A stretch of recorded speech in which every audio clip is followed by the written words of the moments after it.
Welcome to a new session of MA Academia. So, we will discuss module 2 function generator, block diagram of function generator. Okay.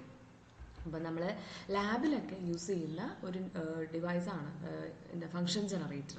അതിൽ actually നമുക്ക് different functions generate ചെയ്യാൻ പറ്റും. അതായത് ഒരു sine function, അല്ലെങ്കിൽ triangular wave form, അല്ലെങ്കിൽ square wave, ഇതിനുള്ള functions generate ചെയ്യാൻ വേണ്ടിയിട്ടാണ് നമ്മൾ ഫങ്ഷൻ ജനറേറ്റർ യൂസ് ചെയ്യുക. അപ്പോൾ mainly sine, square, triangle wave forms ആണ് നമ്മൾ ഫങ്ഷൻ ജനറേറ്ററിന് ജനറേറ്റ് ചെയ്യുന്നത്. അപ്പോൾ അതിനൊരു ഫ്രീക്വൻസി റേഞ്ച് ഉണ്ട്. അതായത് 100 കിലോ വരെയാണ് നമുക്ക് അതിനകത്ത് ജനറേറ്റ് ചെയ്യാൻ പോസിബിൾ ആയിട്ടുള്ളത്. അത് വരെയുള്ള ഏത് ഫ്രീക്വൻസിയിലുള്ള വേവ് ഫോംസിനും നമുക്ക് ജനറേറ്റ് ചെയ്യാനായിട്ട് പറ്റും. അതാണ് ഫംഗ്ഷൻ. അപ്പോൾ ഫംഗ്ഷൻ ജനറേറ്റർ ബേസിക്കലി ഒരു സിഗ്നൽ ജനറേറ്റ് ചെയ്യുന്നതാണ്.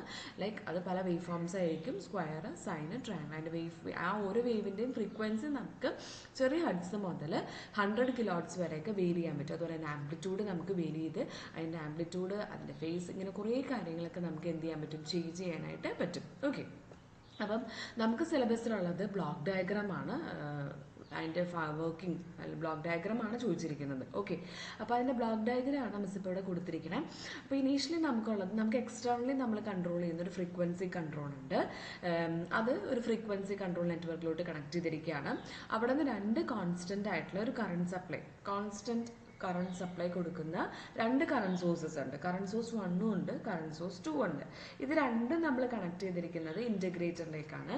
ഇൻ്റഗ്രേറ്ററിൻ്റെ ഔട്ട്പുട്ടാണ് കമ്പാരേറ്ററിൽ കൊടുത്തിട്ടുണ്ട്. ഒരു വോൾട്ടേജ് കമ്പാരേറ്റർ, അതൊരു മൾട്ടി വൈബ്രേറ്റർ ആണ്. മൾട്ടി വൈബ്രേറ്റർ എന്ന് പറഞ്ഞാൽ നമ്മൾ അസ്റ്റേബിൾ, മോണോസ്റ്റേബിൾ അങ്ങനെയുള്ള മൾട്ടി വൈബ്രേറ്റേഴ്സ് ആണ്. അപ്പോൾ ജസ്റ്റ് ഇത്ര ഓർത്താൽ മതി, ഒരു കമ്പാരേറ്റർ ആണ്, വാല്യൂസിന് കമ്പയർ ചെയ്യുന്ന ആളാണ്. ഓക്കെ. ഇനി ഇൻ്റഗ്രേറ്ററിൻ്റെ ഔട്ട്പുട്ട് നേരെ എടുത്തിട്ടുണ്ട്. അലോങ് വിത്ത് ദാറ്റ് അതിൻ്റെ കൂടെ തന്നെ resistance diode shaping circuit output എടുത്തിട്ടുണ്ട്. അപ്പോൾ 3 ഔട്ട്പുട്ടാണ് നമുക്ക് അതിനകത്ത് കാണാൻ പറ്റുന്നത്. ഒരു ട്രയാങ്കിൾ വേവ് ഫോം, അത് ഡയറക്റ്റ് നിങ്ങൾ നോക്കുമ്പോൾ കാണാൻ പറ്റും. ഇൻ്റഗ്രേറ്ററിൻ്റെ ഔട്ട്പുട്ടിൽ നിന്നാണ് നമ്മൾ ഡയറക്റ്റ് ആയിട്ട് എന്തെടുത്തിരിക്കണേ, ഇൻ്റഗ്രേറ്ററിൻ്റെ ഔട്ട്പുട്ടിൽ നിന്നാണ് നമുക്ക് ട്രയാങ്കുലർ വേവ് ഫോം കിട്ടിയിരിക്കുന്നത്. ഓക്കെ. പക്ഷേ റെസിസ്റ്റൻസ് ഡയോഡ് ഷേപ്പിംഗ് സർക്യൂട്ടിൽ നിന്നാണ് നമുക്ക് സൈൻ വേവ് കിട്ടിയിരിക്കുന്നത്. കമ്പാരേറ്ററിൻ്റെ ഔട്ട്പുട്ടിൽ നിന്നാണ് സ്ക്വയർ വേവ് കിട്ടുന്നത്. ഓക്കെ. അപ്പം ഈ കാണുന്ന ഇൻ്റഗ്രേറ്റർ എന്ന് പറയുന്നത് നിങ്ങളൊരു ട്രയാങ്കിൾ ഷേപ്പിൽ കാണുക, അത് ശരിക്കും ഓപ്പറേഷണൽ ആംപ്ലിഫയർ ആണ്. അത് നിങ്ങളിപ്പം കവർ ചെയ്തിട്ടുണ്ടാവില്ല സിലബസിൽ, പക്ഷെ നിങ്ങൾ ഹയർ സെമസ്റ്റേഴ്സിലൊക്കെ പഠിക്കും. ആ ട്രയാങ്കിൾ പോലെ തന്നെ വരയ്ക്കണം. അതൊരു ഓപ്പാമ്പാണ്. പല പല ഓപ്പറേഷൻസ് ചെയ്യാൻ പറ്റുന്ന ഒരു IC ആണ്.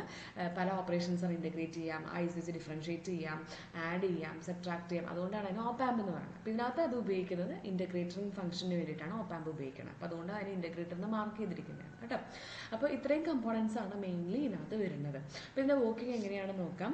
അപ്പം നിങ്ങൾ ആദ്യം നമ്മൾ ചെയ്യേണ്ടത് എന്താണെന്ന് വെച്ച് കഴിഞ്ഞാൽ, നമുക്ക് ഒരു ഫ്രീക്വൻസി അറിയാം. ഫ്രീക്വൻസി ആണ് ഇതിനകത്ത് നമ്മളെല്ലാം കൺട്രോൾ ചെയ്യുക. അപ്പോൾ എക്സ്റ്റേണൽ ഫ്രീക്വൻസി കൺട്രോളർ ഉണ്ട്.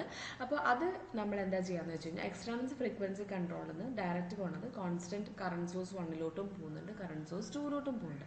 അപ്പോൾ ഇനീഷ്യലി നമ്മൾ സർക്യൂട്ട് ഓൺ ആക്കുന്ന സമയത്ത് ഇത് കറണ്ട് സോഴ്സ് 1 ആണ് ഓൺ ആവുക. ആക്ച്വലി കറണ്ട് സോഴ്സ് 1 ആയിരിക്കും എന്ത് ചെയ്യുക, ഓൺ ആവുക. ഓക്കെ. അപ്പോൾ നമ്മൾ സ്വിച്ച് ഓൺ ചെയ്യുന്ന സമയത്ത് ഈ constant current source, upper current source 1 ഒരു കോൺസ്റ്റന്റ് കറണ്ട് എങ്ങോട്ടേക്ക് കൊടുക്കും, ഇൻ്റഗ്രേറ്ററിനകത്തോട്ട് കൊടുക്കും. അപ്പം എന്താ സംഭവിക്കുക എന്ന് വെച്ചിട്ടുണ്ടെങ്കിൽ, ഇൻ്റഗ്രേറ്ററിൻ്റെ ഔട്ട്പുട്ട് അപ്പോൾ ഒരു കോൺസ്റ്റന്റ് കറണ്ട് കൊടുക്കുമ്പോൾ, അത് നിങ്ങൾ ആദ്യം പറഞ്ഞിരിക്കേണ്ട ഒരു കാര്യമുണ്ട്. ഇൻ്റഗ്രേറ്റർ എന്ന് പറഞ്ഞാൽ എന്താ, നമ്മൾ മാത്സിൽ പഠിച്ചിട്ടുള്ള ഓപ്പറേഷനാണ് ഇൻ്റഗ്രേഷൻ. നമ്മളൊരു കോൺസ്റ്റന്റ് സാധനത്തിന് ഇൻ്റഗ്രേറ്റ് ചെയ്താൽ എന്താ പറ്റുക, ആക്ച്വലി ഇൻ്റഗ്രേഷൻ എന്ന് പറഞ്ഞു കഴിഞ്ഞാൽ അതിൻ്റെ അർത്ഥം സം ചെയ്യുക എന്നുള്ളതാണ്, അല്ലേ? ഒരു ഇൻസ്റ്റൻറ്റിലെ കൂട്ടി അടുത്ത ഇൻസ്റ്റൻറ്റിലെ കൂട്ടി പോകുന്നതാണ് ഇൻ്റഗ്രേറ്റ് ചെയ്യുക. അപ്പോൾ നിങ്ങൾ ആലോചിച്ച് നോക്കി, ഇപ്പോൾ 3 വോൾട്ടാണ് വന്നിരിക്കണമെങ്കിൽ 3 ആണ് ആദ്യം വരിക. ഓക്കെ. അതിൻ്റെ കൂടെ അടുത്ത 3 കൂടെ കൂടും. അപ്പോൾ 3 + 3 എന്തായി, 6 ആയി. അതിൻ്റെ കൂടെ അടുത്ത ഇൻസ്റ്റൻറ്റിലെ 3 കൂടെ കൂടും. അപ്പോൾ 9 ആവും. അപ്പോൾ ഇത് ഇൻ്റഗ്രേറ്റ് ചെയ്യുമ്പോൾ നമുക്ക് എന്താ, ഇങ്ങനെ ഒരു കോൺസ്റ്റന്റ് ആയിട്ടുള്ള റൈസിങ് സ്ലോപ്പാണ് നമുക്ക് വരുന്നത്. ഓക്കെ. അതാണ് ഇൻ്റഗ്രേറ്ററിൻ്റെ പ്രത്യേകത. ഇൻ്റഗ്രേറ്റ് ചെയ്യുക എന്ന് പറഞ്ഞാൽ സമ്മേഷനാണ്. അത് ഇൻ്റഗ്രേറ്റ് ചെയ്യുമ്പോൾ അതിങ്ങനെ റാമ്പ് പോലെ കയറി പോകും. ഓക്കെ. അപ്പോൾ ഇതായിരിക്കും നിങ്ങൾ കൊടുക്കുന്ന സിഗ്നൽ. എങ്കിൽ ഇതാണ് നിങ്ങൾക്ക് കിട്ടുന്ന ഇൻ്റഗ്രേറ്ററിൻ്റെ ഔട്ട്പുട്ട് എന്ന് പറയുന്നത്. ഓക്കെ. അപ്പോൾ നിങ്ങൾ നോക്കിക്കുക, നമ്മൾ സർക്യൂട്ട് ഓൺ ആവുന്ന സമയത്ത് ആക്ച്വലി എന്താ സംഭവിക്കുന്നത്, അപ്പർ കറണ്ട് സോഴ്സ് 1 ആണ് കോൺസ്റ്റന്റ് കറണ്ട് ഇൻ്റഗ്രേറ്ററിൽ കൊടുക്കുക. കോൺസ്റ്റന്റ് കറണ്ട് ഇൻ്റഗ്രേറ്ററിൽ കിട്ടിക്കഴിഞ്ഞാൽ ഇൻ്റഗ്രേറ്ററിൻ്റെ ഔട്ട്പുട്ടിന് എന്താ പറ്റുക, ഇത് ഇൻ്റഗ്രേറ്റ് ചെയ്യുമ്പോൾ നമുക്ക് എങ്ങനെ കിട്ടും, ഒരു ഇൻക്രീസിങ് ആയിട്ട് ഒരു സ്ലോപ്പ് നമുക്ക് കിട്ടും ഇൻ്റഗ്രേറ്ററിൻ്റെ ഔട്ട്പുട്ടിൽ ഇൻക്രീസിങ് സ്ലോപ്പ് കിട്ടും. അതുകൊണ്ടാണ് ഈ ഔട്ട്പുട്ടിനെ ഇന്റഗ്രൽ ഓഫ് നമ്മൾ കൊടുക്കുന്ന കോൺസ്റ്റന്റ് കറണ്ട് എന്നുണ്ട്. ആ സി ആ ഇന്റഗ്രലിന്റെ ഇന്റഗ്രേറ്ററായിട്ട് റിലേറ്റ് ചെയ്തിട്ട് നമുക്കൊരു കപ്പാസിറ്റർ വേണം. ആ കപ്പാസിറ്ററിന്റെ വാല്യൂ ആണ് ഇന്റഗ്രേറ്റർ സർക്യൂട്ടിൽ നമ്മൾ ഒരു സിയും കൂടെ കൊടുത്തിട്ടുണ്ട്. ആ സിയുടെ വാല്യൂ ആണ്. അപ്പോൾ ഇതാണ് നമുക്ക് ഔട്ട്പുട്ടിൽ കിട്ടുക. അപ്പോൾ നമ്മളൊരു constant current source circuit on ആവുന്ന സമയത്ത് ആ കോൺസ്റ്റന്റ് കറണ്ട് സോഴ്സ് 1 ഒരു കോൺസ്റ്റന്റ് കറണ്ട് ഇന്റഗ്രേറ്ററിന് കൊടുക്കും. ഇന്റഗ്രേറ്റർ അതിന് ഇന്റഗ്രേറ്റ് ചെയ്ത് ഒരു ഇൻക്രീസിങ് സ്ലോപ്പിലുള്ളൊരു വേവ് നമുക്ക് ഔട്ട്പുട്ടായിട്ട് തരും. ഇത്രയും ക്ലിയർ ആണോ? അതിനുശേഷം ഇന്റഗ്രേറ്ററിന്റെ ഔട്ട്പുട്ട് നമ്മൾ കണക്ട് ചെയ്തിരിക്കുന്നത് നിങ്ങൾക്ക് സർക്യൂട്ട് നോക്കിയാൽ കാണാൻ പറ്റും. ഈ ഇന്റഗ്രേറ്ററിന്റെ ഔട്ട്പുട്ട് നമ്മൾ എങ്ങോട്ടാണ് കണക്ട് ചെയ്തത്? അപ്പോൾ ഈ ഒരു പോർഷൻ നമുക്ക് കിട്ടി, ഈ റൈസിംഗ് പോർഷൻ നമുക്ക് കിട്ടി. അതേസമയം ഇന്റഗ്രേറ്ററിന്റെ ഔട്ട്പുട്ട് നമ്മൾ കണക്ട് ചെയ്തിരിക്കുന്ന ഒരു കമ്പാരേറ്ററിലോട്ടും കണക്ട് ചെയ്തിട്ടില്ല അല്ലേ? അപ്പോൾ ഈ കമ്പാരേറ്ററിൽ ആക്ച്വലി എന്താ സംഭവിക്കേണ്ടതെന്ന് വെച്ചാൽ അത് കമ്പയർ ചെയ്യാണ് ചെയ്യണം. അതായത് നമ്മൾ റെഫറൻസ് വോൾട്ടേജ് കൊടുത്തിട്ടുണ്ടാവും.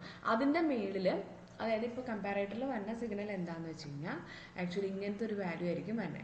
അപ്പോൾ ഈ കമ്പാരേറ്ററിൻ്റെ ഇൻപുട്ടിൽ ഒരു കോൺസ്റ്റന്റ് റെഫറൻസും ഉണ്ടാവും, നമ്മുടെ ഈ ഇൻ്റഗ്രേറ്ററിൻ്റെ ഔട്ട്പുട്ടും ഉണ്ടാവും. അപ്പോൾ ഇൻ്റഗ്രേറ്ററിൻ്റെ ഔട്ട്പുട്ട് ഇങ്ങനെ കൂടി ഒരു പെർട്ടിക്കുലർ ഈ റെഫറൻസിനേക്കാൾ ഒരു പെർട്ടിക്കുലർ റെഫറൻസ് വാല്യൂ സേ ഇപ്പോൾ 3 ആണ്. ഇപ്പോൾ 3നേക്കാൾ കൂടുന്ന സമയത്ത് ആ റെഫറൻസിനേക്കാൾ കൂടുന്ന സമയത്ത് കമ്പാരേറ്ററിൻ്റെ ഔട്ട്പുട്ട് എന്ത് ചെയ്യും? സ്വിച്ച് ചെയ്യും. ചിലപ്പോൾ ഹൈയിലോട്ടായിരിക്കും സ്വിച്ച് ചെയ്യണേ. അപ്പോൾ പിന്നെ കുറേ നേരത്തേക്ക് അത് കമ്പയർ ചെയ്തിട്ട് ഹൈ വാല്യൂ ആയിരിക്കും. പിന്നെ ഈ വാല്യൂ കൂടുമ്പോഴൊക്കെ 3നേക്കാൾ ഗ്രേറ്റർ ആണ്, അത് എപ്പോഴും എന്ത് ചെയ്ത് തന്നുകൊണ്ടിരിക്കും? ഒരു ഹൈ വാല്യൂ കോൺസ്റ്റന്റ് വാല്യൂ നമുക്ക് തരും. ഓക്കെ, അപ്പോൾ കമ്പാരേറ്ററിന്റെ ഔട്ട്പുട്ട് സ്വിച്ച് ചെയ്ത് ഹൈ വാല്യൂലോട്ട് മാറും. ഓക്കെ, ആ ഹൈ വാല്യൂ എത്തുന്ന സമയത്ത് അപ്പം തന്നെ കോൺസ്റ്റന്റ് കറണ്ട് കമ്പാരേറ്റർ ഹൈയിലോട്ട് പോയില്ലേ? അപ്പോൾ ഇനി ആക്ച്വലി എന്താ സംഭവിക്കാന്ന് വെച്ച് കഴിഞ്ഞാൽ ഇന്റഗ്രേറ്റർ അപ്പർ കറണ്ട് സോഴ്സിനെ കട്ട് ചെയ്യും. എന്നിട്ട് ലോവർ കറണ്ട് സോഴ്സിൽ നിന്ന് കറണ്ട് എടുക്കാൻ തുടങ്ങും. ഓക്കെ, അപ്പോൾ ഇന്റഗ്രേറ്ററിൽ നമ്മൾ ആദ്യം കറണ്ട് സ്വിച്ച് സർക്യൂട്ട് ഓൺ ആക്കുന്ന സമയത്ത് ഒരു കോൺസ്റ്റന്റ് കറണ്ട് സോഴ്സ് 1 എടുത്തു. അപ്പോൾ അതിൻ്റെ ഔട്ട്പുട്ട് ഇൻക്രീസ് ചെയ്തു. ആ ഔട്ട്പുട്ട് ഇൻക്രീസ് ചെയ്യുമ്പോൾ നമുക്ക് ഇൻക്രീസിങ് സ്ലോപ്പ് കിട്ടി. ആ സ്ലോപ്പ് ഒരു പെർട്ടിക്കുലർ വാല്യൂയിൽ കൂടുമ്പോഴേക്കും കമ്പാരേറ്റർ സ്വിച്ച് ചെയ്യും. കമ്പാരേറ്ററിൻ്റെ ഔട്ട്പുട്ട് എന്ത് ചെയ്തു? സ്വിച്ച് ചെയ്തു. ഒരു ഹൈ വാല്യൂയിലോട്ടായിരിക്കും സ്വിച്ച് ചെയ്യുക.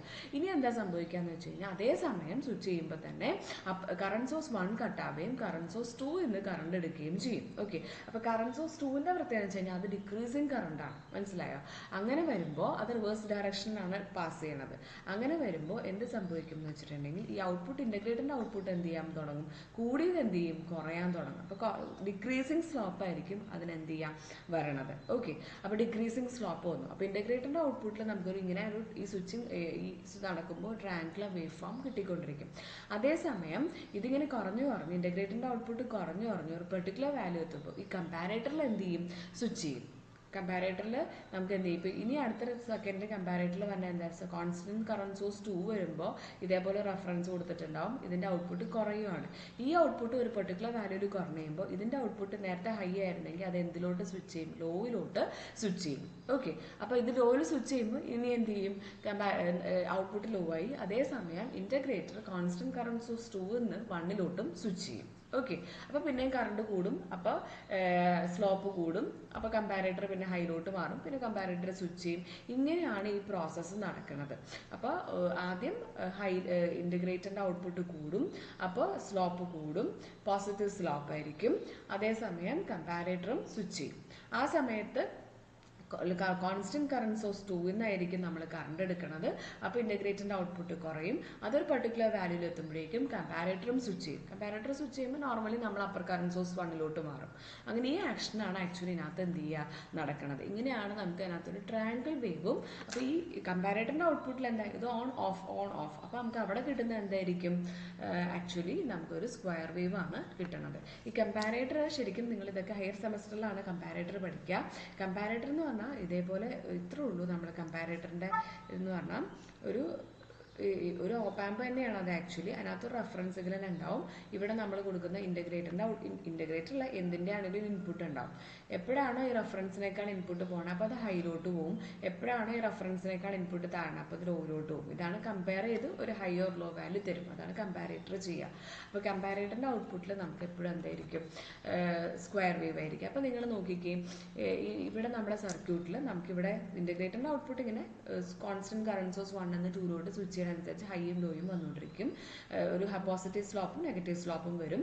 കമ്പാരേറ്ററിൻ്റെ ഔട്ട്പുട്ടിൽ ഹൈയും ലോയും വരും.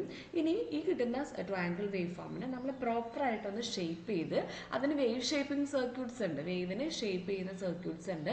അതിപ്പോൾ നിങ്ങൾ പഠിച്ചിട്ടില്ല. റെസിസ്റ്റൻസും ഡയോഡൊക്കെ വെച്ചിട്ട് നിങ്ങൾ ഹയർ സെമസ്റ്റേഴ്സിൽ പഠിക്കും. അപ്പോൾ ക്ലിപ്പിംഗ് ക്ലാമ്പിംഗ് എന്നൊക്കെ പറഞ്ഞ് കുറേ വേവ് ഷേപ്പിംഗ് സർക്യൂട്ട്സ് ഉണ്ട്. ആ വേവ് ഷേപ്പിംഗ് സർക്യൂട്ട് ഉപയോഗിച്ച് നമ്മൾ ട്രയാങ്കിളിനെ ഷേപ്പ് ചെയ്ത് എന്തിലോട്ട് മാറ്റും? അതിനെ സൈൻ വേവിലോട്ട് മാറ്റും. ഇങ്ങനെയാണ് നമുക്ക് 3 വേവ് ഫോംസ് നമുക്ക് കിട്ടണത്. ഓക്കെ, അപ്പം ക്ലിയർ അല്ലേ? നമുക്ക് 3 വേവ് ഫോംസ് ആണ് ഇപ്പോൾ കിട്ടിയിരിക്കണം.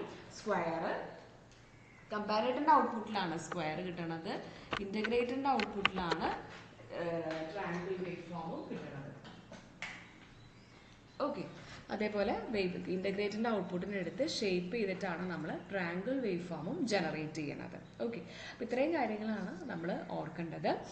ഇനി ഇതിനകത്ത് നമ്മൾ ശരിക്കും ഇതിനൊരു ഫ്രീക്വൻസി കൺട്രോൾ എന്നാണ് ആക്ച്വലി ഇതിനെ പറയണത്. അതായത് ശരിക്കും ഈ ഔട്ട്പുട്ടിൻ്റെ ഇപ്പോൾ ഇൻ്റഗ്രേറ്റർ എത്ര നേരം ഓൺ ആവണം, എത്ര നേരം ഓഫ് ആവണം, മീൻസ് എത്ര നേരം പോസിറ്റീവ് പീക്ക് വരണം, എത്ര നേരം നെഗറ്റീവ് പീക്ക് വരണം എന്ന് തീരുമാനിക്കുന്ന ആരാണ്? ശരിക്കും ഈ കറണ്ട് സോഴ്സ് 1ഉം കറണ്ട് സോഴ്സ് 2 ആണ് അല്ലേ? ഇനി ഈ കറണ്ട് സോഴ്സ് എത്ര നേരത്തെ കോൺസ്റ്റന്റ് കറണ്ട് തന്നെ തീരുമാനിക്കുന്ന ആരാണ്? ഈ എക്സ്റ്റേണൽ ഫ്രീക്വൻസി കൺട്രോളാണ്. മനസ്സിലായോ? അപ്പോൾ ശരിക്കും ഒരു ഫ്രീക്വൻസി കൺട്രോൾ നെറ്റ്വർക്കിലൂടെയാണ് ഔട്ട്പുട്ടിൻ്റെ, ഇപ്പോൾ ഫോർ എക്സാമ്പിൾ നിങ്ങൾ നോക്കിക്കേ, ഇത് പെട്ടെന്ന് ഓണായി പെട്ടെന്ന് കൂടി പെട്ടെന്ന് കുറയുകയാണെങ്കിൽ അത് കുഞ്ഞ് ഫ്രീക്വൻസിയാണ് അല്ലേ? അതായത് മീൻസ് ഫ്രീക്വൻസി ടൈം പീരീഡ് കുറവാണ്, ഫ്രീക്വൻസി കൂടുതലായിരിക്കും. കുറേ പയ്യാണ് വരണമെങ്കിൽ അതിന് ടൈം പീരീഡ് എന്താ ഒത്തിരി ടൈം എടുക്കും. അപ്പോൾ ടൈം കൂടുമ്പോൾ ഫ്രീക്വൻസി കുറയും. ഇൻവേഴ്സ് റിലേഷൻഷിപ്പാണ്, സോറി. അപ്പം പല നമുക്ക് ഇവിടെ നമ്മൾ കൊടുക്കുന്ന ഇൻപുട്ട് അനുസരിച്ച് ഫ്രീക്വൻസി അനുസരിച്ച് നമുക്ക് കിട്ടുന്ന ഔട്ട്പുട്ടിൻ്റെ ഫ്രീക്വൻസിനെ നമുക്ക് എന്ത് ചെയ്യാൻ പറ്റും? കൺട്രോൾ ചെയ്യാൻ പറ്റും. ആ കൺട്രോൾ ചെയ്യുന്നതിനെയാണ് നമ്മൾ എന്താണ്, അത് എന്ത് വെച്ചിട്ടാണ് കൺട്രോൾ ചെയ്യണേ? ഈ ഫ്രീക്വൻസി വെച്ചിട്ടാണ് കൺട്രോൾ ചെയ്യുക. അപ്പോൾ മൊത്തത്തിൽ നമ്മൾ ഇതിന് എന്താ പറയണേ? ഫ്രീക്വൻസി കൺട്രോൾ നെറ്റ്വർക്ക് എന്നാണ്. ഔട്ട്പുട്ടിൻ്റെ ഫ്രീക്വൻസി നമ്മളിവിടെ കണക്ട് ചെയ്യുന്ന ഫ്രീക്വൻസി എക്സ്റ്റേണൽ ഫ്രീക്വൻസി വെച്ചിട്ട് എന്ത് ചെയ്യാൻ പറ്റും? നമുക്ക് കൺട്രോൾ ചെയ്യാനായിട്ട് പറ്റും. നമുക്ക് ഔട്ട്പുട്ട് കിട്ടുന്ന വേവ് ഫോമിൻ്റെ ടൈം പീരീഡ് അല്ലെങ്കിൽ ഫ്രീക്വൻസി നമ്മൾ എക്സ്റ്റേണലി കൺട്രോൾ ചെയ്യാണ് ചെയ്യണത്. അപ്പോൾ അതുകൊണ്ട് നമ്മൾ അതിനെ ഫ്രീക്വൻസി കൺട്രോൾ നെറ്റ്വർക്ക് എന്നും കൂടെ പറയും. അതിൻ്റെ ഗ്രേറ്ററിൻ്റെ റൈസ് ആണെങ്കിലും ഫോൾ ആണെങ്കിലും അത് ഡിപ്പെൻഡ് ചെയ്യണത് കറണ്ട് സോഴ്സ് 1നെയും കറണ്ട് സോഴ്സ് 2നെയാണ്. ഇനി കറണ്ട് സോഴ്സ് 1ലും 2ലും മാഗ്നിറ്റ്യൂഡ് മാറണം എങ്ങനെയാണ്? നമ്മൾ കൊടുക്കുന്ന എക്സ്റ്റേണൽ ഫ്രീക്വൻസി കൺട്രോൾ വെച്ചിട്ടാണ്. ഓക്കെ, അപ്പോൾ അതുകൊണ്ടാണ് അതിനെ ഫ്രീക്വൻസി കൺട്രോൾ നെറ്റ്വർക്ക് എന്ന് നമ്മൾ പറയണത്. ഓക്കെ, അപ്പം ഇത്രയും കാര്യങ്ങളൊന്ന് ഓർത്തിരിക്കാം. This is all about the working of a function generator. എപ്പോഴും ഓർക്കുക 3 വേവ് ഫോംസ് ആണ് നമ്മൾ ജനറേറ്റ് ചെയ്യുന്നത്. മാക്സിമം ഫ്രീക്വൻസി റേഞ്ച് എന്ന് പറയുന്നത് 100 kHz വേവ് ഫോംസ് ആണ് നമ്മൾ ജനറേറ്റ് ചെയ്യുക. ഓക്കെ, അപ്പോൾ കമ്പാരേറ്ററിൻ്റെ ഔട്ട്പുട്ട് സ്ക്വയർ വേവും ഇൻ്റഗ്രേറ്ററിൽ നിന്ന് ഡയറക്റ്റ് ട്രയാങ്കുലർ വേവും വേവ് ഷേപ്പിംഗ് ചെയ്ത് കഴിഞ്ഞാൽ നമുക്ക് സൈൻ വേവ് നമുക്ക് കിട്ടും. Okay, this is all about the working of a function generator. Thanks for listening.